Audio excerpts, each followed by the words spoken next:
Parliament elections correct గా నాకు తెలిసైతే ప్రధాని మోడీ 12 రోజుల పాటు ఆయన టూర్ సెట్ చేసుకున్నారు కాబట్టి after 12 days exactly parliament elections కి సంబంధించిన నోటిఫికేషన్ అయితే రాబోతోంది. సో ఇక టికెట్ల పంచాయతీ అన్ని పార్టీస్ లో మొదలైపోయాయి. ఎందుకంటే కాంగ్రెస్ పార్టీ అధికారంలోకి వచ్చిన తర్వాత దానికి డిమాండ్ విపరీతంగా ఉంది అండ్ జాయినింగ్స్ కూడా చాలా ఎక్కువ జరుగుతున్నాయి. ఇక బీఆర్ఎస్ అండ్ బీజేపీలో ఆల్మోస్ట్ టికెట్ల లొల్లి ఎప్పటి నుంచో స్టార్ట్ అయిపోయింది. అంటే చాలా మంది ఎవరైతే బీఆర్ఎస్ కి సంబంధించి పర్టికులర్ గా మాట్లాడితే కాసేపటి క్రితమే బీఆర్ఎస్ అధినేత కేసీఆర్ అయితే 4 టికెట్స్ అయితే అనౌన్స్ చేశారు. అవేంటో ఒకసారి చూద్దాం. ఖమ్మం అభ్యర్థిగా అయితే నామా నాగేశ్వరరావు, మహబూబాబాద్ అభ్యర్థిగా అయితే మాలోతు కవిత, పెద్దపల్లి అభ్యర్థిగా కొప్పుల ఈశ్వర్ అండ్ కరీంనగర్ అభ్యర్థిగా బోయిన్పల్లి వినోద్ కుమార్ పేర్లను అయితే ప్రకటించేశారు. అంటే 4 పేర్లు అయితే అనౌన్స్ చేశారు. 17 పార్లమెంట్ సెగ్మెంట్స్ కి సంబంధించి ఆయన 4 అనౌన్స్ చేశారు. అండ్ ఇప్పుడున్న పరిస్థితుల్లో 4 సిట్టింగ్లు అంటే నామా నాగేశ్వరరావు కావచ్చు, దెన్ మాలోతు కవిత, పెద్దపల్లి అభ్యర్థిగా కొప్పుల ఈశ్వర్. ఇదైతే కొత్త పేరు బికాస్ పెద్దపల్లికి సంబంధించిన పార్లమెంట్ అభ్యర్థులు ఎవరైతే ఉన్నారో ఆయన బీజేపీకి వెళ్ళిపోయారు కాబట్టి ఆయన ప్లేస్ లో ఇప్పుడు కొప్పుల ఈశ్వర్ ని అనౌన్స్ చేసిన పరిస్థితి కనిపిస్తోంది. దెన్ కరీంనగర్ అభ్యర్థిగా బోయినపల్లి వినోద్ కుమార్, ఆయన్నే సో గతంలో కూడా ఆయన్నే పోటీ చేశారు కాబట్టి అగైన్ ఆయనకే చాయిస్ ఇచ్చారు. సో 4 పేర్లని ఈ రోజు అనౌన్స్ చేశారు. గ్రౌండ్ లెవెల్లో ఆల్మోస్ట్ బీఆర్ఎస్ పార్టీ దిగిపోయింది అని చెప్పొచ్చు. ఇక బీఆర్ఎస్ పార్టీలో ఈ పేర్లు, ఈ మహబూబాబాద్ అభ్యర్థి మాలోది కవిత ఎవరైతే ఉన్నారో తను విముఖత వ్యక్తం చేసింది. నాకు వద్దు, నేను పోటీ చెయ్యను అన్నటువంటి మాట చెప్పింది అన్నటువంటి వార్తలు వచ్చాయి. ఆమె కూడా పార్టీ మారబోతున్నారు, బీజేపీలో జాయిన్ అవుతారు, ఇట్లాంటి వార్తలు కూడా వచ్చాయి. కానీ అనూహ్యంగానైతే మరి అగైన్ మాలోతు కవితకే అయితే ఛాన్స్ ఇచ్చారు. బట్ మిగతా సెగ్మెంట్స్ లో మాత్రం ఎవరైతే ఇప్పుడు పోటీలు ఆల్రెడీ ఎంపీ స్థానాల్లో ఉన్నారో వాళ్ళు మాత్రం మేము కాదు మా వారసులకు ఇవ్వండి అనేటువంటి మాట చెప్తున్నారట. మరి బీఆర్ఎస్ అధినేత అట్లాంటి ఆలోచన ఏమన్నా చేస్తారా లేదా తెలియాల్సిందే. బట్ ఈ రోజుకైతే 4 పేర్లను అయితే ఈ రోజు అనౌన్స్ చేశారు. ఇది లేటెస్ట్ అప్డేట్.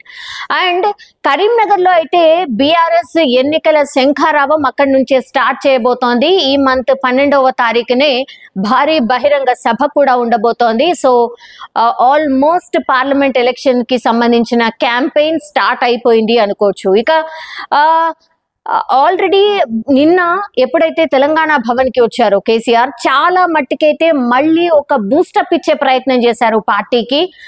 పార్టీని ఉద్దేశించి, కార్యకర్తలు ఉద్దేశించి అండ్ లీడర్స్ ని ఉద్దేశించి. ఎందుకంటే చాలా మంది పక్క పార్టీల వైపు చూస్తున్నారు, ఎస్పెషల్లీ బీజేపీ ఆర్ లేదంటే కాంగ్రెస్ వైపు చూస్తున్నారు. గ్రౌండ్ లెవెల్లో ఈ కార్పొరేటర్స్ కావచ్చు, లేదంటే జెడ్పీటీసీ, ఎంపీటీసీ ఇట్లాంటి దగ్గర అవిశ్వాస తీర్మానాలు పెట్టడం అండ్ కాంగ్రెస్ నెగ్గడం ఇవన్నీ కూడా చూస్తున్నాం. అది జరుగుతోంది.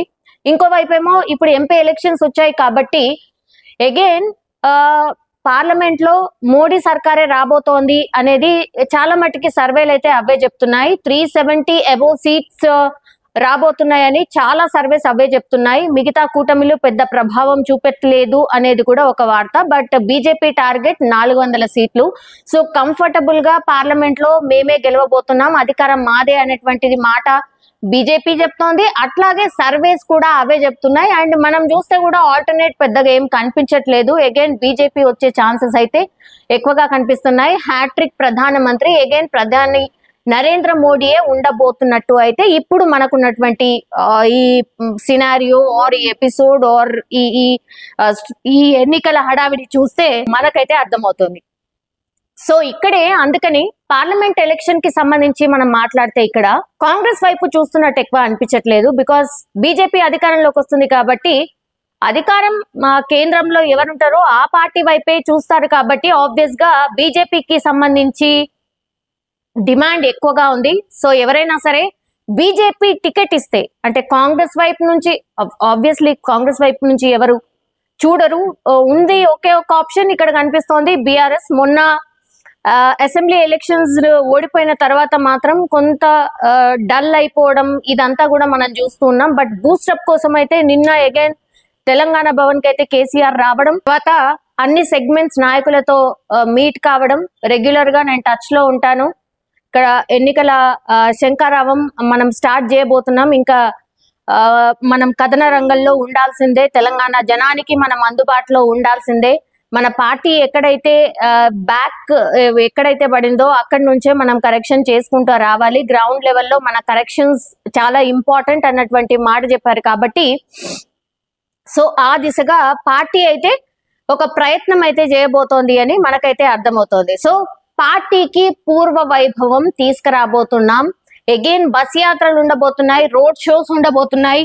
ఈ పార్లమెంట్ ఎలక్షన్స్ అంటే 1.5 month టోటల్లీ అదే దాంట్లో ఉండబోతున్నాం అనేది క్లియర్ కట్ గా నిన్న బీఆర్ఎస్ అధినేత చెప్పడం అండ్ ఈ రోజు అనౌన్స్ చేయడం, 4 సీట్లను అనౌన్స్ చేయడం అనేది జరిగిపోయింది. అండ్ కరీంనగర్ అభ్యర్థి బోయిన్పల్లి వినోద్ కుమార్ ఆయన బరిలో ఉండబోతున్నారు. సో అక్కడి నుంచే ఎన్నికల శంఖారావం స్టార్ట్ కాబోతోంది. ఇక బీజేపీ విషయానికి వస్తే, బీజేపీ యాక్చువల్లీ కొన్ని సీట్లను నిన్న అనౌన్స్ చేసింది. అక్కడ బీజేపీ అంటేనే మనందరికీ తెలుసు, ఒక క్రమశిక్షణ కలిగినటువంటి పార్టీ, ఇష్టం వచ్చినట్టు పార్టీ మీద ఎవరంటారు అసలు మాట్లాడరు. అట్లాంటిది నిన్న కొత్తగా రాజాసింగ్ కావచ్చు అండ్ మురళీధర్ రావు కావచ్చు అసంతృప్తిని వ్యక్తం చేశారు. ఎట్లా అంటే హైదరాబాద్ టికెట్ కి సంబంధించి మాధవి లతకి ఇచ్చారు. సో హైదరాబాద్ టికెట్ కి ఇంకెవరు దొరకలేదా అన్నటువంటి మాట రాజాసింగ్ డైరెక్ట్ కామెంట్ చేయడం. ఈ మధ్య కాలంలో మనకందరికీ తెలుసు, ఏదన్నా జరిగినప్పుడు డైరెక్ట్ గానే రాజాసింగ్ కామెంట్ చేస్తూ ఉన్నారు. మరి ఆయనలో ఇంత మార్పు ఎందుకు వచ్చిందో తెలియదు. ఎందుకంటే మొన్న అసెంబ్లీలో ఎల్ఓపి లీడర్ గా రాజాసింగే అవుతారు అని అందరూ అనుకున్నారు. మరి అక్కడ ఆయనకు నచ్చలేదా ఏంటా తెలీదు. మరి అక్కడి నుంచి ఆయన అసంతృప్తి వ్యక్తం చేస్తూనే ఉన్నారు. సో అది జరిగిండొచ్చు మేబీ. అందుకని మీకు హైదరాబాద్ లో ఇంకెవరు దొరకలేదా అన్నటువంటి మాట చెప్పారు. I'm not saying that exactly word. ఆయన ఇంకో మాట అన్నారు, నేను చెప్పలేకపోతున్నాను, నేను చెప్పట్లేదు. సో మీరు ఎందుకు తనకిచ్చారు అని డైరెక్ట్ గానే క్వశ్చన్ చేసిన పరిస్థితి. ఇక ఈటెల రాజేందర్ ఆయనకు మల్కాజ్గిరి నుంచి టికెట్ కన్ఫర్మ్ చేశారు.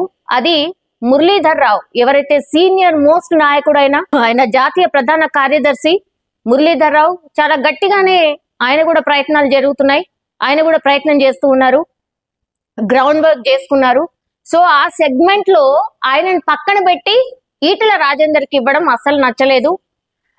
సో ఆయన డైరెక్ట్ గానే ట్విట్టర్ లో కామెంట్ చేసిన పరిస్థితి కనిపిస్తోంది. ఇక మహబూబ్ నగర్ విషయానికి వస్తే, మహబూబ్ నగర్ లో మనకు జితేందర్ రెడ్డి కనిపిస్తున్నారు. ఎవరు party senior leaders DK Aruna and Jitender Reddy వీళ్ళిద్దరు కూడా కనిపిస్తున్నారు మహబూబ్ నగర్ నుంచి. సో వీళ్ళిద్దరు కూడా టికెట్ ఆశిస్తున్నారు సేమ్ ప్లేస్ నుంచి. కానీ వాళ్ళిద్దరిని కూడా అంటే ఎవరిని ఒప్పించాలి, ఎవరిని తప్పించాలి అనేది ఒక పెద్ద టాస్క్ గా మారిపోయింది. అందుకని ఈ ఫస్ట్ లిస్ట్ లో మహబూబ్ నగర్ అనేది అసలు పెట్టలేదు అధిష్టానం.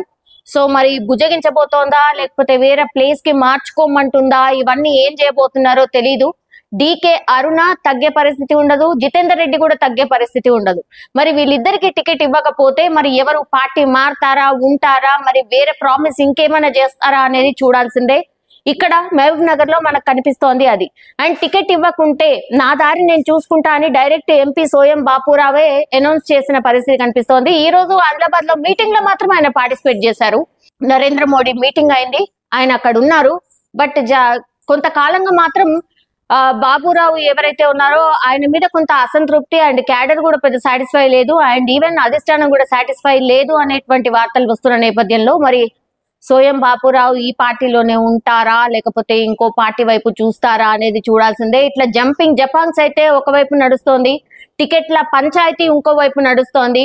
కానీ ఏది ఏమున్నా సరే ఆల్మోస్ట్ దగ్గరకు వచ్చాయి ఎలక్షన్స్ కాబట్టి టికెట్స్ అయితే అనౌన్స్ చేయాల్సిందే. కాంగ్రెస్ పార్టీ ఈ రెండు పార్టీలు ముందు అనౌన్స్ చేయని, దాని తర్వాత తీరిగ్గా మనం అనౌన్స్ చేద్దాము అన్న ధీమాలో ఉన్నట్టు కనిపిస్తోంది. ఎందుకంటే మహబూబ్ నగర్ కి సంబంధించి ఎంపీ సీట్ అయితే వంశీచందర్ రెడ్డికి ఫస్ట్ అనౌన్స్ చేసిన పరిస్థితి కనిపిస్తోంది. సో ఆ తర్వాత మరి మిగతా ఏవైతే సీట్స్ ఉంటాయో మరి టార్గెట్ గా ఎవరికైతే ఇవ్వాలో గెలుపు గుర్రాలకే ఇస్తామన్నటువంటి మాట చెప్తున్నారు. వాళ్ళైతే మాక్సిమం 12 సీట్లు టార్గెట్ పెట్టుకుంది కాంగ్రెస్. కాబట్టి ఆ దిశగా డెఫినెట్లీ ప్రయత్నం చేయబోతోంది. కాబట్టి మరి ఎవరికి ఇస్తుంది ఏంటి అనేది ఈ రెండు పార్టీస్ అనౌన్స్ చేశాక దాని తర్వాత చూస్తుందా అనేది ఒక స్ట్రాటజీ లాగానే కనిపిస్తోంది. సో ఈ రెండు పార్టీలు అనౌన్స్ చేసిన ఈ కొన్ని టికెట్లకే ఇంత పంచాయతీ జరిగితే మరి ఎట్లా సమన్వయం చేయబోతోంది అండ్ ఎట్లా వీళ్ళందరినీ బుజ్జగించబోతోంది అండ్ వీళ్ళు ఒకవేళ గ్రౌండ్ లెవెల్ కి పోయినప్పుడు మరి ఈ పార్టీ కార్యకర్తలు అండ్ పార్టీ కి సంబంధించిన గ్రౌండ్ లెవెల్ వాళ్ళు ఎంతవరకు సహకరిస్తారు ఏంటి అనేది చూడాల్సిందే. బట్ టికెట్ల పంచాయతీ అయితే ఆల్వేస్ ఎలక్షన్స్ వచ్చినప్పుడు ఉంటూనే ఉంటాయి. సో ఇదే అనుకోవచ్చు. బట్ గెలుపు ఎవరి వైపు ఉంటుంది? అండ్ బీఆర్ఎస్ బీజేపీ అయితే మా ఇద్దరి మధ్యనే పోటీ అని వీరిద్దరు కూడా చెప్పుకుంటున్నారు. కాంగ్రెస్ అసలు పోటీనే లేదు అన్నటువంటి మాట చెప్తున్నారు. సో రాజకీయాల్లో ఏవైనా మాట్లాడొచ్చు, బట్ గ్రౌండ్ లెవెల్లో ఏంటి అనేది పార్టీలు అన్ని చూసుకుంటూ ముందుకు వెళ్తేనే బెటర్. అండ్ ఎవరికి ఎన్ని సీట్లు వచ్చినా సరే వాళ్ళ భవిష్యత్ వీటిపైనే ఆధారపడి ఉంటుంది. బీఆర్ఎస్ ట్రిబుల్ కష్టపడాలి. అండ్ బీజేపీ ఆల్సో, ఎందుకంటే మొన్న 8 సీట్స్ వచ్చాయి, 4 పార్లమెంట్ సీట్లు ఆల్రెడీ ఉన్నాయి. మరి వాటిని గెలుచుకొని ఇంకా దాన్ని డబుల్ చేసుకోవాల్సిన అవసరం కనిపిస్తోంది. కాంగ్రెస్ అయితే డెఫినెట్లీ వాళ్ళైతే పూర్తిగా శాయశక్తుల మాక్సిమం సీట్లు కొట్టాలి. ఎందుకంటే అధికారంలో ఉంది కాంగ్రెస్ పార్టీ కాబట్టి వాళ్ళైతే పూర్తిగా 12 టార్గెట్ పెట్టుకున్నారు. 12కు 12 వాళ్ళు కొట్టాల్సిందే, ఇది వాళ్ళ టార్గెట్. ఎందుకంటే అక్కడ కూడా బలం పెంచుకోవాలి కాబట్టి ఇవన్నీ కూడా అన్ని పార్టీస్ కి కూడా టాస్క్ గా అయితే కనిపిస్తోంది. మరి ఎట్లా ఉంటుంది రాను రాను ఏంటి అనేది చూడాల్సిందే.